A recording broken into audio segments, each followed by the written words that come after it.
Et puis bonjour à tous et à tous, c'est Element Plays pour une nouvelle vidéo, donc Tout Bien Attorney épisode 1, donc sur Phoenix Wright Ace Attorney 1. Donc on va tout de suite commencer avec une nouvelle partie. On va entamer l'épisode 1 du coup. Je vous laisse avec la petite cinématique de début.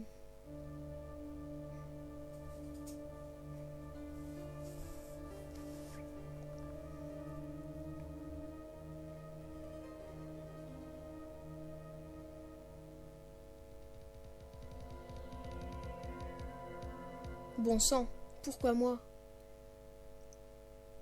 Je ne peux pas me faire prendre, pas de cette façon-là. Il faut que je fasse porter le chapeau à quelqu'un. Quelqu'un comme lui. Je ferai en sorte de faire croire que c'est lui qui a fait ça.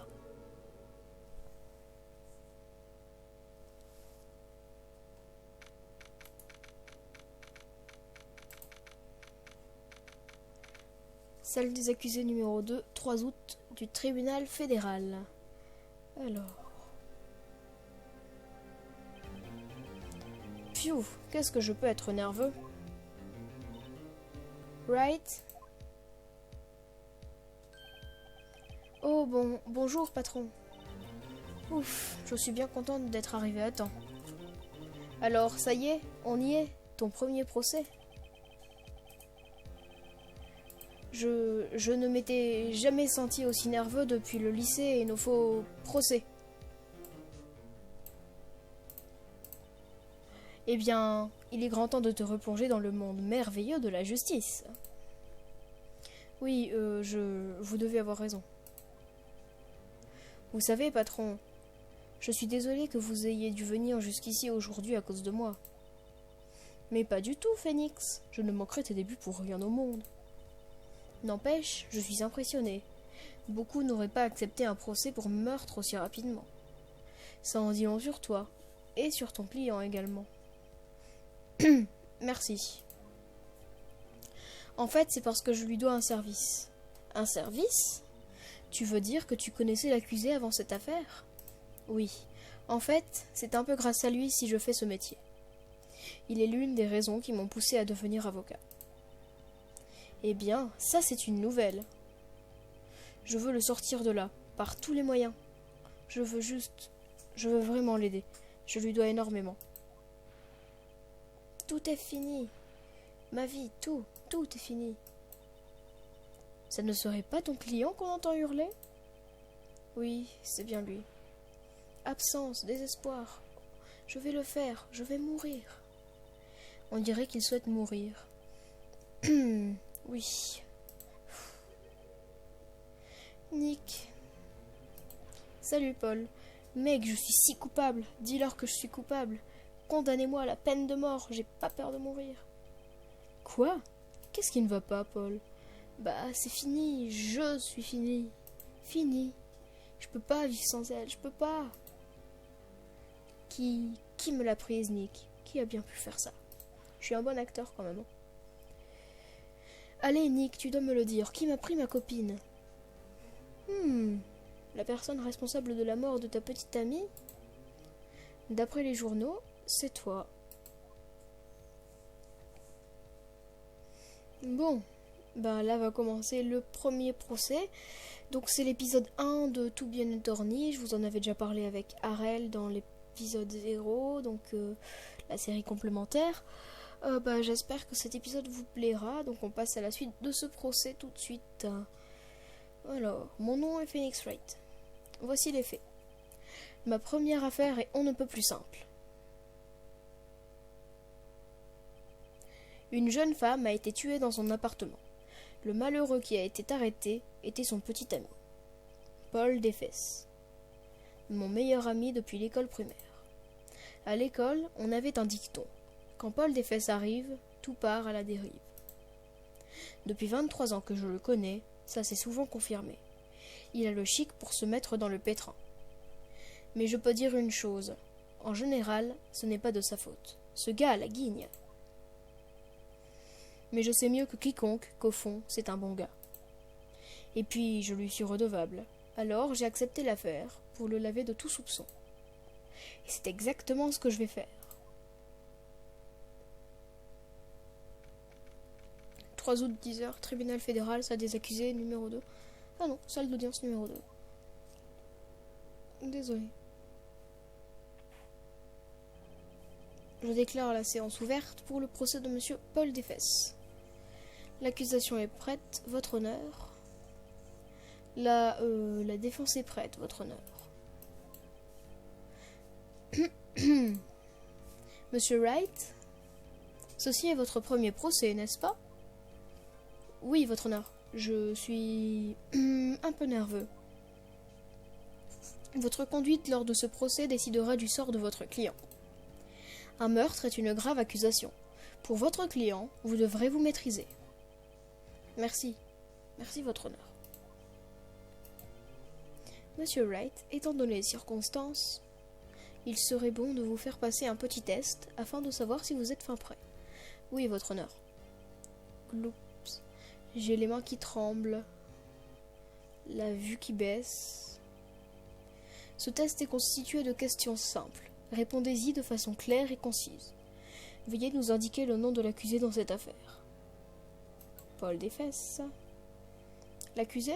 Eh bien, il s'agit de Paul Desfesses, votre honneur. Correct. Restez concentré et tout ira bien. Question suivante. Ceci est un procès pour meurtre. Quel est le nom de la victime? Cette fois je sais. J'ai bien fait lire tout le dossier plusieurs fois. C'est 1 minute. Oh oh. C'est impossible. J'ai oublié. C'est le trou total. Phoenix, es-tu absolument certain d'être prêt pour tout ça? Tu ne connais même pas le nom de la victime. Oh, la victime, bien sûr que je connais le nom de la victime. J'ai juste un petit peu oublié, provisoirement. Je sens que la migraine me guette. Allons, le nom de la victime est cité dans le dossier de l'affaire. Il te suffit d'appuyer sur le bouton dossier de l'affaire à tout moment, d'accord? Pense à le consulter régulièrement. Fais ça pour moi, s'il te plaît, je t'en prie. Nous attendons votre réponse. Qui est la victime dans cette affaire? Oh bah là, je sais pas du tout si c'est Cindy Stroy ou Cindy Stone. Je vais regarder peut-être là. Ah, c'est Cindy. Ouais, mais Cindy comment? Ah, profil. Mia Fey, Paul Desfesses, Cindy Stone. Donc c'est la victime dans cette affaire. Ok. Oh bah c'est Cindy Stone. Le nom de la victime est Cindy Stone. Correct. Maintenant, dites-moi quelle a été la cause du décès. Elle est morte. Pas empoisonnée, pas étranglée. Enfin, je crois pas. Hémorragie causée par un coup violent. Donc logiquement, elle peut pas être empoisonnée ou étranglée. Assommée par un objet lourd. Elle a été frappée une fois à l'aide d'un objet contondant. Correct. Vous avez répondu à toutes mes questions. Je ne vois aucune raison de ne pas poursuivre. Vous me semblez beaucoup plus serein, monsieur Wright. C'est bien. Merci, votre honneur. Parce qu'on ne peut pas dire que je me sente vraiment serein. Eh bien, commençons par une question de l'accusation. Monsieur Boulet? Oui, votre honneur? Comme monsieur Wright vient de nous l'indiquer, la victime a été frappée à l'aide d'un objet. Pourriez-vous nous expliquer à la cour quel était cet objet? L'arme du crime est la statue du penseur.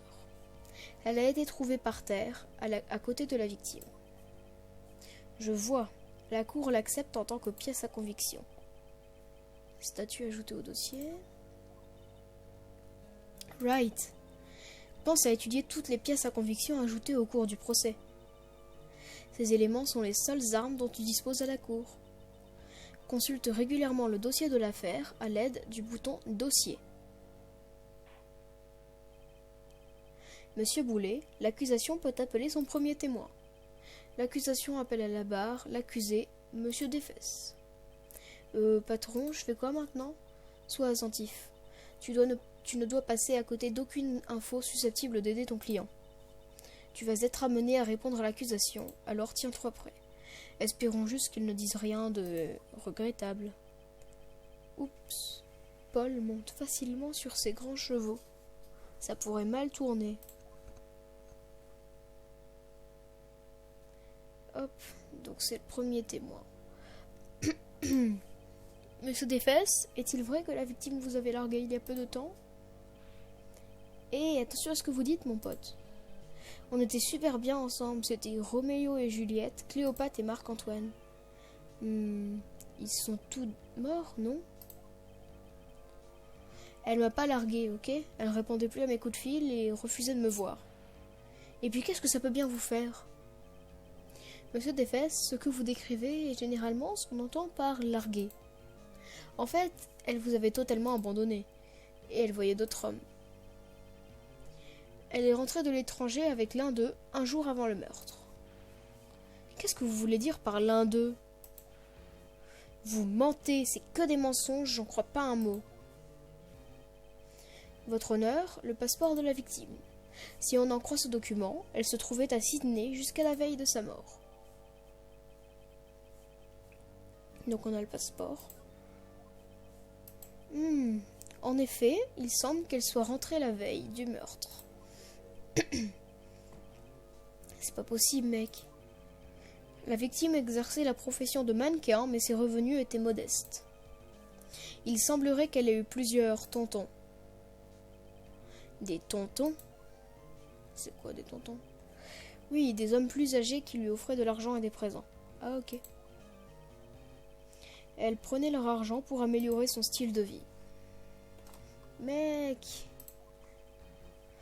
on se rend bien compte du genre de femme qu'était Mademoiselle Stone. Dites-nous, monsieur Desfesses, que pensez-vous d'elle à présent? Right, j'imagine que tu ne souhaites pas qu'il réponde à cette question. Ouais, Paul est doué pour dire tout ce qui lui passe par la tête. Je devrais peut-être... je vais attendre à écouter pour voir. Je ferais peut-être mieux de ne pas me mêler de ça. Eh bien, monsieur Desfesses? Mec, c'est pas possible, cette petite garce me trompait. Je vais mourir, tomber raide mort là, maintenant. Ouais, et quand je la retrouverai, dans l'autre vie, je découvrirai le fin mot de l'histoire. Poursuivons le procès, voulez-vous? J'imagine que le motif de l'accusé est clair pour tout le monde? Oui, tout à fait. Et mince, les choses s'annoncent plutôt mal.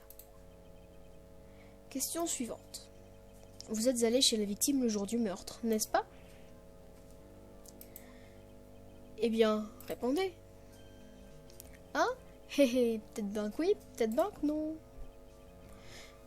Il y est allé. Qu'est-ce que je fais? Lui demander la vérité. Je sais, je veux lui envoyer un signal. Dis la vérité. Oui, j'étais là-bas, j'y suis allé.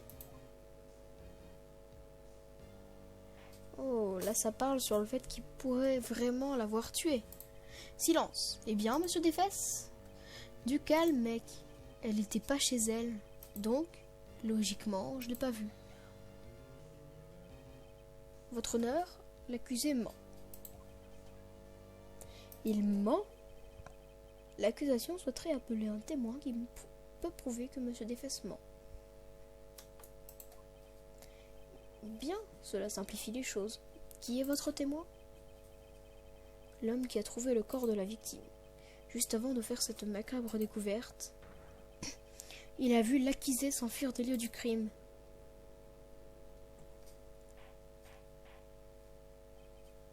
Silence, silence dans la salle. Monsieur Boulet, l'accusation peut appeler son témoin. Oui, votre honneur. Tout ça n'est pas bon. Le jour du meurtre, mon témoin vendait des journaux dans l'immeuble de la victime. J'appelle monsieur Franck Cavou à la barre. Hop, je vais juste save, hein. Excusez-moi.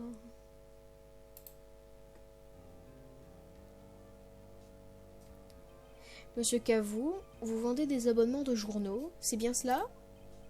Oui, c'est bien ça, oui, des journaux, tout à fait. Monsieur Cavou, vous pouvez nous donner votre témoignage. Veuillez dire à la cour ce que vous avez vu le jour du meurtre. Déposition du témoin. Je faisais du porte-à-porte pour vendre des journaux quand j'ai vu un homme s'enfuir. Je me suis dit qu'il devait être pressé car il a laissé la porte entr'ouverte. Comme j'ai trouvé ça bizarre, j'ai jeté un œil à l'intérieur. Et c'est là que je l'ai vue, par terre, une femme, immobile, morte. Je tremblais de peur et je n'ai pas pu entrer. J'ai de suite pensé à appeler la police, mais son téléphone ne fonctionnait pas.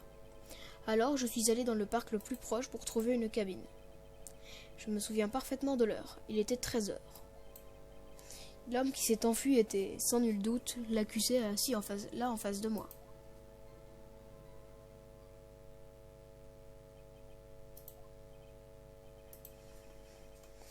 Bon. Du coup, si on regardait le dossier et on essaye de mémoriser tout. Badge d'avocat. Personne ne croirait que je suis avocat de la défense si je ne portais pas ce badge.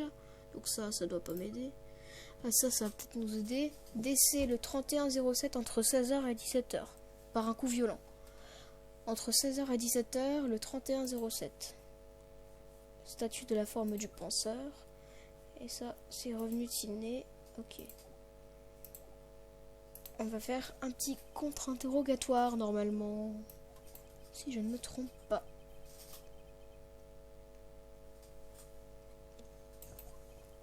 Votre honneur, au moment du meurtre, une panne de courant touchait tout le bâtiment.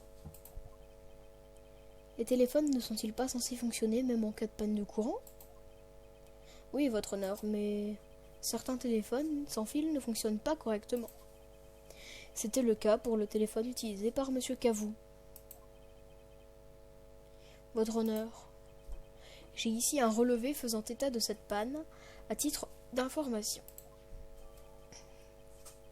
Ah, un truc de plus, relevé de panne de courant, donc faut qu'on retienne qu'il y a eu une panne de courant. À présent, Monsieur Wright? Oui, votre honneur. Vous pouvez commencer votre contre-interrogatoire. Contre-interrogatoire, votre honneur? Nous y voilà, Wright. La partie devient intéressante. Je suis censé faire quoi exactement? Eh bien, tu dévoiles les mensonges contenus dans la déposition du témoin. Les mensonges? Comment ça? Il mentait?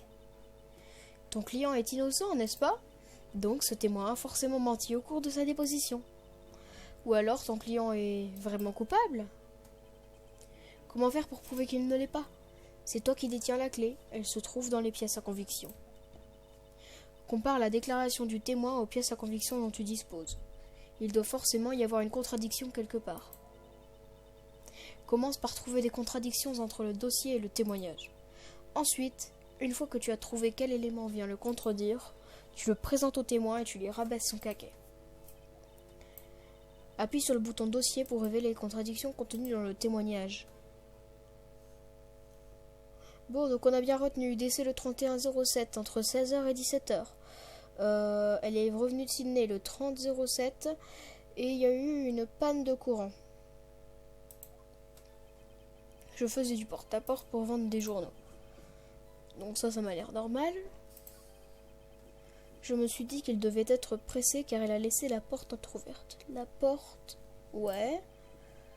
Comme j'ai trouvé ça bizarre, j'ai jeté un œil à l'intérieur. Pourquoi il a jeté un œil à l'intérieur?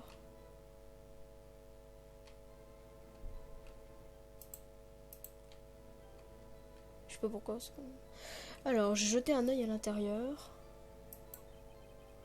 C'est là que je l'ai vue, par terre, une femme, immobile, morte. Je tremblais de peur et je n'ai pas pu entrer. J'ai de suite pensé à la police. Mais son téléphone ne fonctionnait pas, donc ça c'est logique avec la panne de courant. Alors je suis allé dans le parc le plus proche pour trouver une cabine. Un instant. Pourquoi utiliser une cabine publique? Eh bien, voyez-vous, je ne possède pas de téléphone portable. On était au beau milieu de l'après-midi et aucun voisin n'a répondu présent. Bien, bien. À quelle heure dites-vous avoir téléphoné? Il était 13 heures. Attends, 13 heures. On n'avait pas retenu que c'était entre 16 heures et 17 heures le décès? Peut-être présenter ça. Vous avez trouvé le corps à 13 heures. En êtes-vous certain? Oui, la pendule indiquait très exactement 13 heures. Honnêtement, je trouve cela difficile à croire. Votre déclaration est en totale contradiction avec le rapport d'autopsie. Celui-ci fixe l'heure du décès un peu après 16 heures. Il n'y avait aucun corps à 13 heures. Aucun corps à 13 heures. Comment expliquez-vous ces 3 heures d'écart? Ah, ça. Ceci n'a aucun intérêt. Le témoin a tout simplement oublié l'heure qu'il était.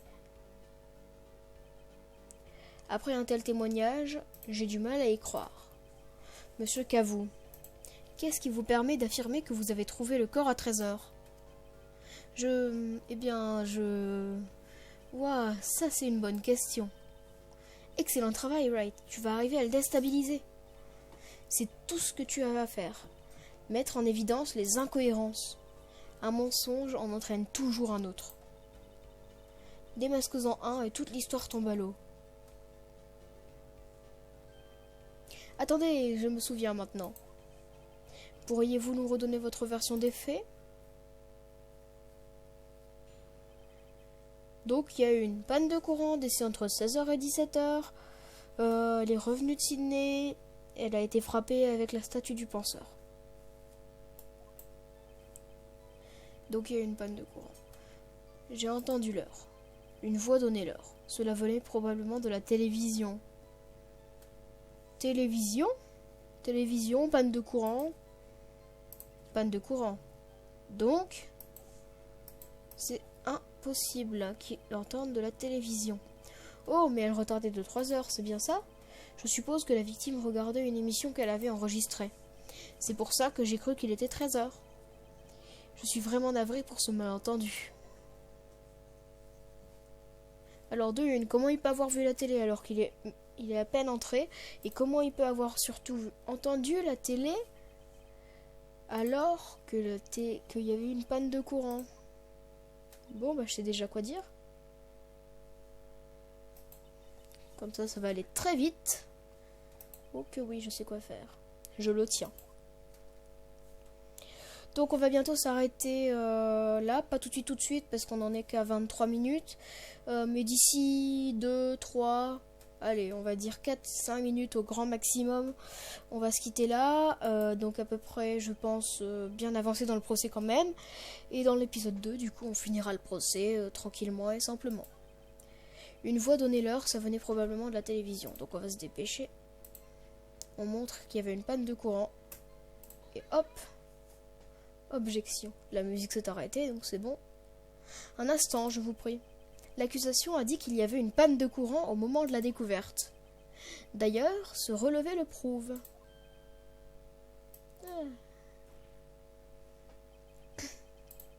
Il est impossible que vous ayez entendu une télévision, ni même un enregistrement.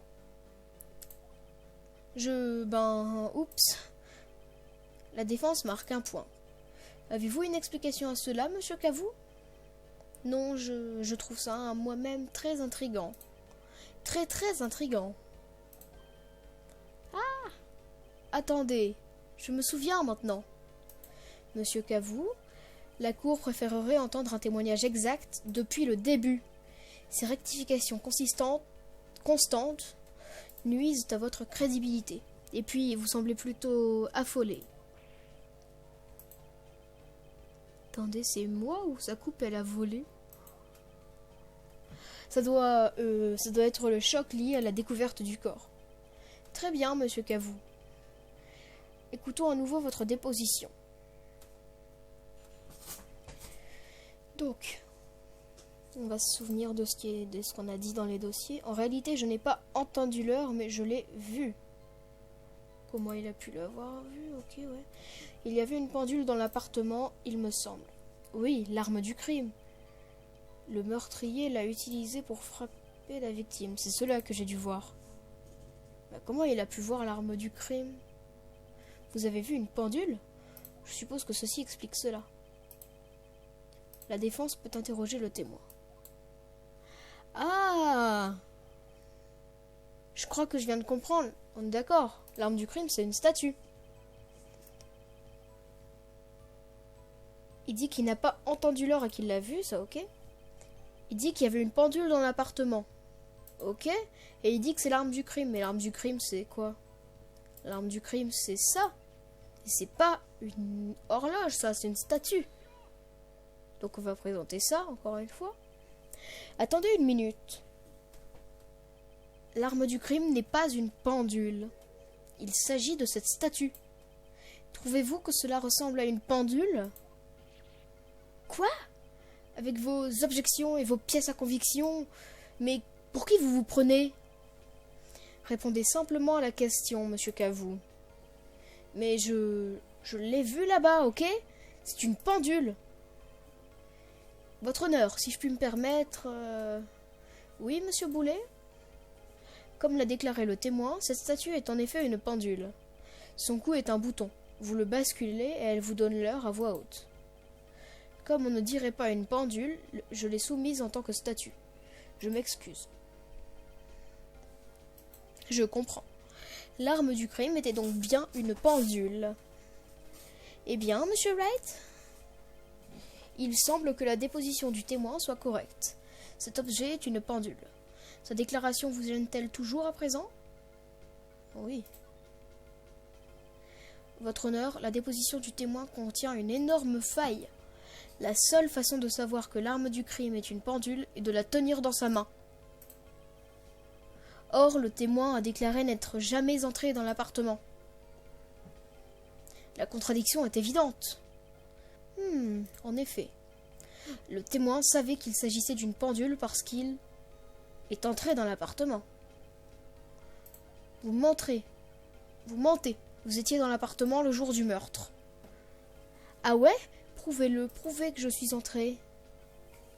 Je vais même faire mieux que ça. Je peux prouver que c'est vous qui l'avez tué. Vous l'avez frappé avec le pendule et le choc du coup a déclenché la voix. C'est cela, le son que vous avez entendu. Silence dans la salle. Curieux. Veuillez poursuivre, monsieur Wright? Oui, votre honneur. Monsieur Cavou, ce son a dû vous faire une drôle d'impression.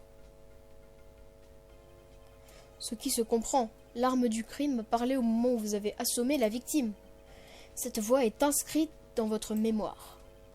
C'est pour cela que vous étiez si formel à propos de l'heure. Qu'est-ce que cela signifie? Tout cela n'est qu'hypothèse sans fondement. Sans fondement?